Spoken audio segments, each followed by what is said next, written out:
Hello and welcome to Channel's Book Club. My name is Olakunle Kasumo and it's great to be on the show where we discuss all things books. Well, what am I reading now? This. Okay, so I walked into a bookshop recently and I saw this book and I just couldn't resist buying it. It's a big one. Look at how thick it is. It's no joke at all. It's a lot of work reading this, but it's a fantastic book. It's titled The Scramble for Africa by Thomas Peckenham. If you want to understand the story of Africa, then you have to read this book. Many people don't know that Africa came about as a result of trade. The European powers, the Western capitalist nations of Europe, were very interested in exploring Africa, and each one wanted to get the largest or the best pie of the African continent. The British versus the French versus the Germans versus the Belgians. And it was just horse trading, scheming, who gets what. That was how Africa, the Africa that we know today, came about. Leopold II of Belgium, remember, was interested in Congo, so he hired Henry Stanley. Henry Stanley was the man who wanted to continue the work of David Livingstone. David Livingstone was the man who wanted to find the source of the Nile River. And remember, the discovery of those rivers was very important to the Europeans because it was the rivers that were meant to take them into the heart of Africa. Before then, they just couldn't come into Africa because there was malaria, all sorts of problems, diseases and all that. You can't go into somewhere you don't know. But the rivers were very important. So the Niger River, River Niger as we call it today, River Benue, the Nile River, the Congo River, all those rivers were very important. Well, I could go on and on and on, but you see all those things in this book titled The Scramble for Africa, how Europe scrambled for Africa, and then the modern African states like Nigeria and co were created. So if you are trying to figure out the story of Nigeria, you need to go back to pre-colonial era and study what happened when the Europeans were scrambling for this continent called Africa, because it was from the scramble that the modern nation states of Africa, Nigeria, Ghana, Cameroon, Gambia, Mali, Senegal, came about. Oh, what a story. Like I always say, if we don't know our history, we cannot create that future we desire. We can't. It's not possible. Because if you don't know your history, you are disconnected from your identity. If you are disconnected from your identity, then you cannot really be the best that you can be. So history is very, very, very important. So if you can, get your hands on The Scramble for Africa. I think there's an audio version of this book. There's an e-version of it. If the size scares you, just pick a few interesting chapters and read. For example, you must have heard of the Berlin Conference, the conference where they all met and then divided the continents. It's there. The story of David Livingstone. You can pick the story of Henry Stanley. You can pick the story of Leopold II and just read and just, have fun. Well, I'll keep you posted. I'm not yet done with the book. I'm somewhere, I've gone a bit far and I'm absolutely loving it. So maybe a few episodes from now, I'll share with you any other nice discoveries I find from this book. Well, let's get on with the show. There are new books in town, and one of them was recently launched, and we were there. Enjoy this.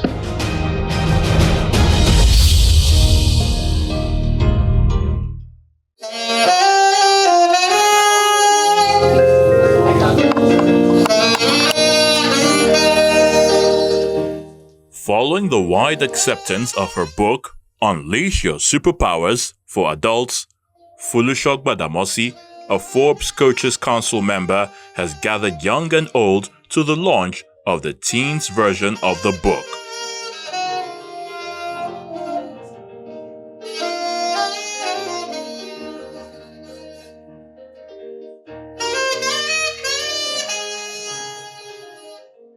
Gbadamosi, who was nudged by friends and family to write the book, not only did so, but went a step further by writing for parents and guardians.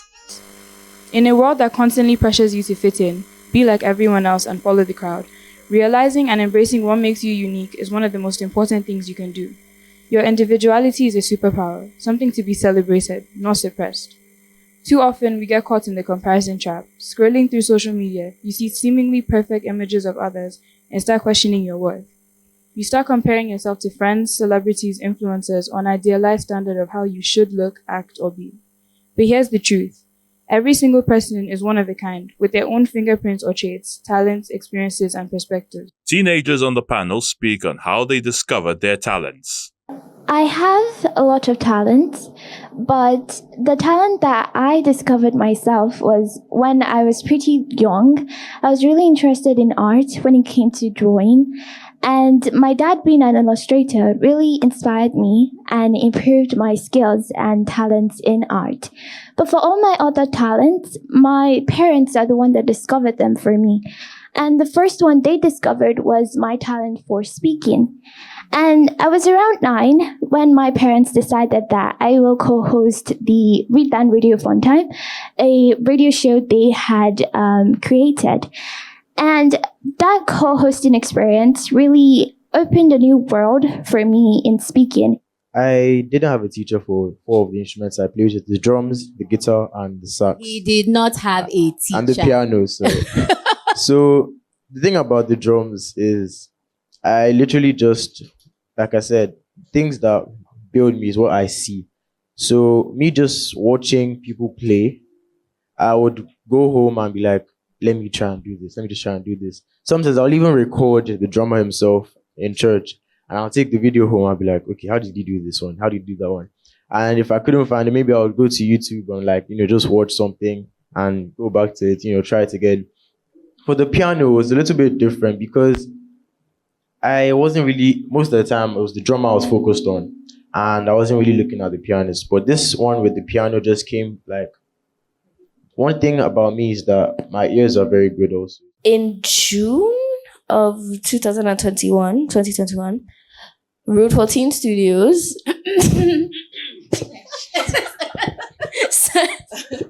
emailed a casting call to the parents of girls within a certain age range for an audition. And so I auditioned.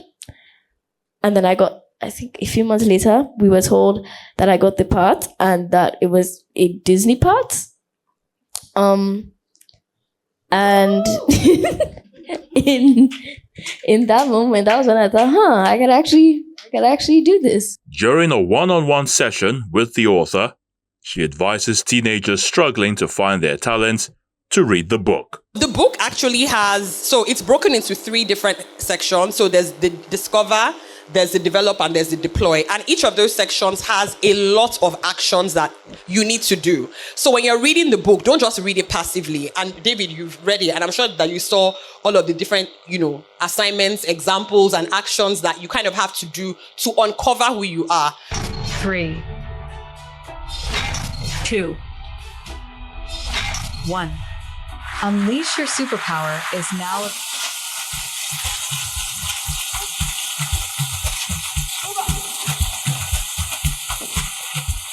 I'll be on the phone, calling you tonight. I want me to do, make me know the vibe. I don't want to sleep alone, wanna hold you tight. The author, while explaining the style she used in writing the book, encourages parents and guardians to be on the lookout for special talents in their wards. My message for parents is, please let's all be intentional, in studying our children, our mentees, the young people around us, in encouraging them to be who they were created to be. So when you see little different things in them that really stand out about them, things about them that make them different, call it out, encourage them so that they can actually develop those things about them that make them unique. Unleash your superpower! There's a personal guide to help teenagers understand themselves better. Thank you very much.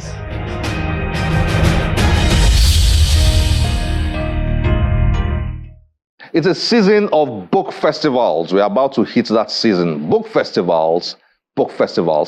If you are interested in visiting the book festival, check us out on any of our social media platforms. We are going to be announcing them.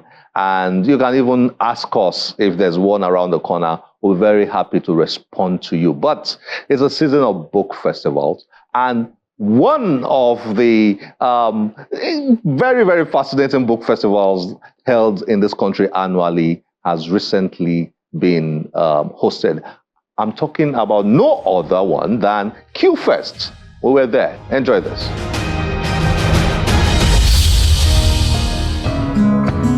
It's the 2024 Quramo Festival of Words QFest. The theme for this year's edition is the shifting, empowering voices, inspiring minds.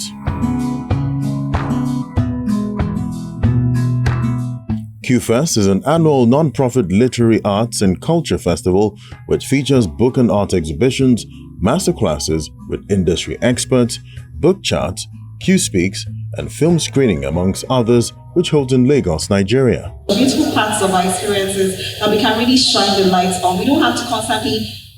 One of the major highlights of the festival is the Q Speaks, where the former Attorney General of Lagos State and African historian Olasupo Shasore challenges Africans to deploy the soft power of creatives in the continent for development.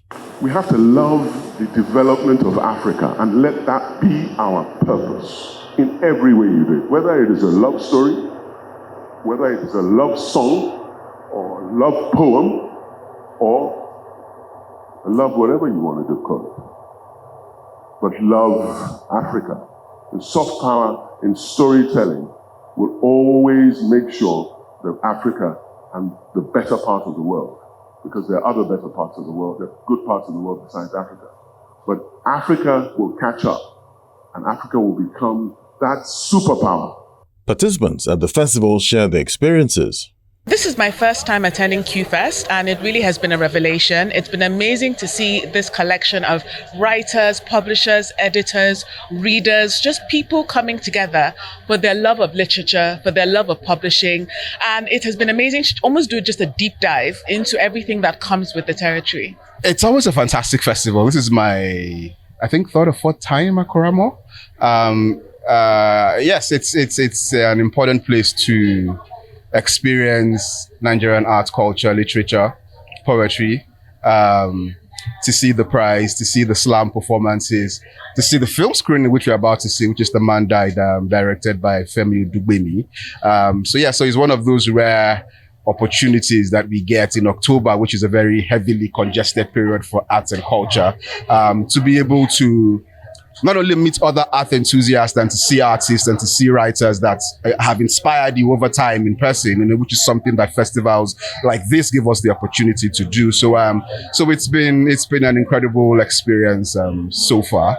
8th year and still counting. We look for relevant themes and we look for people to speak what their problems are, and we try to proffer solutions. We have a lot of publishers and film houses come on board, like I said, to curate their own event so that their messages and their worries and whatnot can be heard. Quramo Publishing is the host of Quramo Festival of Words QFest in Lagos, Nigeria.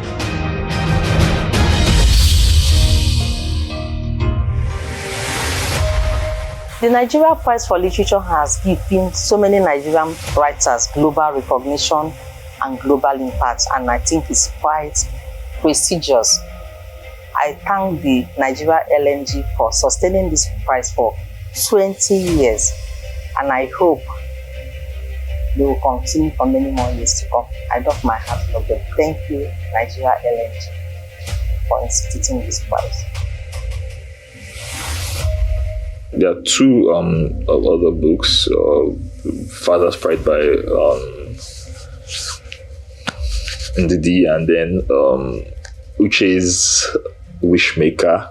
Read both of them. I think they are fantastic books. I mean, that's why they are on the short list. Most definitely, if they weren't that good, they wouldn't be on the short list. So I think they are also fantastic books, and I think everybody, especially children, should also read them as well, because they are books that you'd enjoy completely. I think Ndidi and Familolo, they are amazing writers, and I'm honored privileged to be in their midst. And I think they've done so much for the Nigerian literary communities. Both of them, they've also been on the long list of the Nigerian Prize for Literature in different categories, and they've won prizes under the Association of Nigerian Authors. So I think they are worthy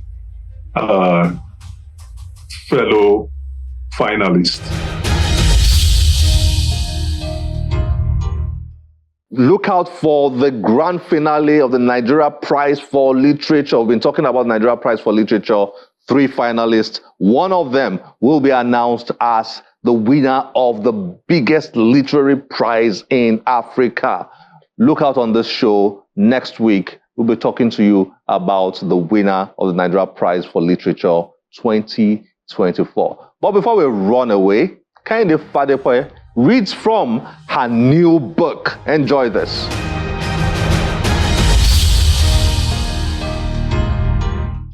Hello, I'm Kehinde Fadepoye, the author of In Such Tremendous Heat, a contemporary fiction novel about 3 Nigerian women living in Singapore.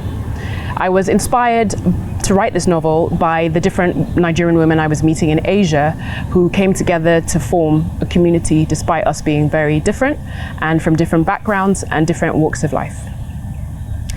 So I'm going to read from the opening chapter, which starts from the perspective of one of 3 women, Dara. She's a lawyer, she's very ambitious, and she gets drawn into an office rivalry with Lani, a Nigerian man who moves to Singapore and who becomes the source of a lot of conflict between the 3 main characters.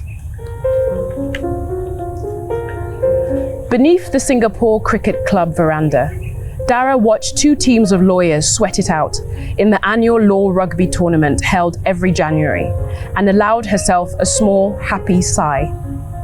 Under the cool shade, she felt some mild pity for the poor bastards playing under the sun's sticky glare, but suffering in the heat never lasted long in Singapore. Discomfort was always reliably suspended in the blue or yellow taxis that swarmed the city, or through the icy gusts that rushed onto the streets from the malls. It was like a contract signed as a basic human right. You shall never perspire for long. Dara sat at the top of the stand beside Lucy, a junior associate on her team and one of the new trainees. It was a good vantage point from which to keep an eye on her boss, Ian, as he entertained 2 of his most important Japanese clients at the bottom of the steps. She would be ready whenever he caught her eye and gave her the green light to approach. In the meantime, she tried to feign interest in the losing team in green, which was made up of amateur and semi-professional players from her firm, Morgan Corbett Shaw. She'd given up checking her phone to see if her best friend Amaka would make an appearance. Even though Amaka's bank was helping to sponsor the tournament, she somehow always found a way to avoid these work events, something Dara just couldn't afford to do. Giving up a Sunday would be worth it, though. Dara felt as confident as Perseus with the Gorgon's head in his bag, being so close to the partnership she'd spent the past 6 years working for. Work was going so well that it didn't matter that she was experiencing caffeine withdrawals from missing her hourly fix, or that she was being forced to give up a much-needed day of rest. She usually wasn't in the city much at the weekend.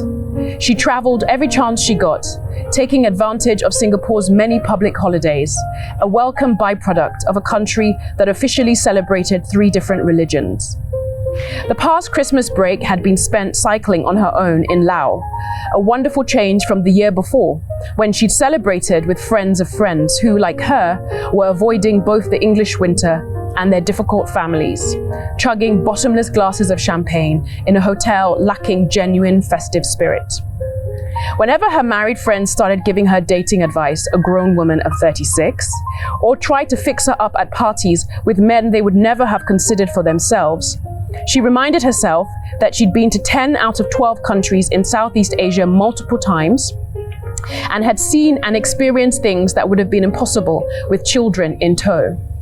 So whenever Amaka broke off in the middle of a conversation like a puppet, gawking at a nice butt and pulsing biceps or a shiny bag, or Lucy grieved over her latest failed date, it made the imminent payoff of Dara's investment in her career at one of the largest law firms in the world no less, even sweeter. One of the green players, it was hard to recognize his face from this distance, tried to dash across the field. He was brought crashing down by 3 men in red.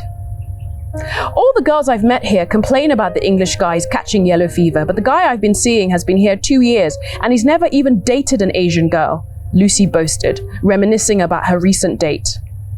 The trainee, who had only been in Singapore a month, looked confused at this bit of casual racism, but Dara stifled a smile, accustomed to the terrified insecurity of the English girls here.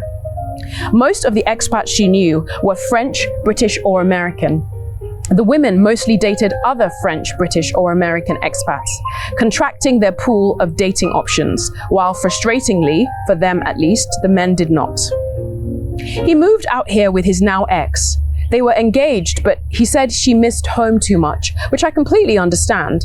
Lucy tilted over the trainee, shaking her curls in earnest. But nuking a relationship like that?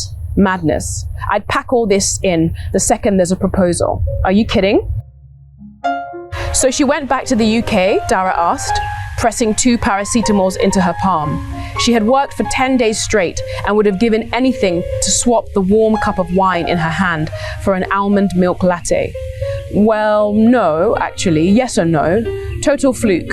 Andy said she met someone on the flight back and 6 months later they were married. They live in Sicily now, where the guy's from, and she's got one on the way, Lucy said ruefully. He told you all this? Dara stared at her suspiciously. She invited him to the wedding. Anyway, I still say it was a risky move. Dara couldn't hide a smile as she dug out a small battery-operated fan from her bag and switched it on. I see what you're saying. You've got your career, and all she's got is a ball in her stomach, lemons everywhere, and a bossy mother-in-law. The trainee barked a short laugh, and Lucy paused, unsure who the joke was on. Speaking of careers, Lucy smiled conspiratorially. Now that you've been given lead on the Nairobi case, it's only a matter of time, isn't it? As long as the case goes well, of course. Is that what everyone's been saying? Dara shrugged and swapped the fan over to her left side, pretending her heart hadn't skipped a beat. Secretly, she was pleased it was so obvious to everyone in the firm. The one area of her life she was truly confident about was her ability to work longer and harder and smarter than everyone else. It was what had earned her a scholarship to a private girls' school in St. Albans and got her through 3 lonely, uncomfortable years studying classics at Oxford, where she had never fitted in and couldn't afford the time and energy it took to try. Not for the first time, she wished she'd had some guidance along the way, someone to warn her that actual working life relied on so much more than intellect and being the smartest in the class. She'd had to figure it out on her own, second-guessing whether she'd been given an opportunity for the right or wrong reason, if she was being too pushy or not pushy enough, if she'd stroke the right ego the right way, or how she would be judged for caring about partnership above everything else. Finally, it seemed, everyone around her was starting to see Dara the way she saw herself, as the best senior associate in the firm. So that was an extract from the opening of my debut novel, In Such Tremendous Heat. My name is Kehinde Fadigbe, and I hope you enjoyed this reading.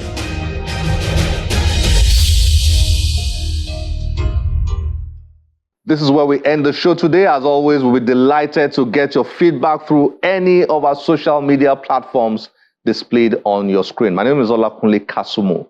Remember, one great book can change your life. Bye-bye.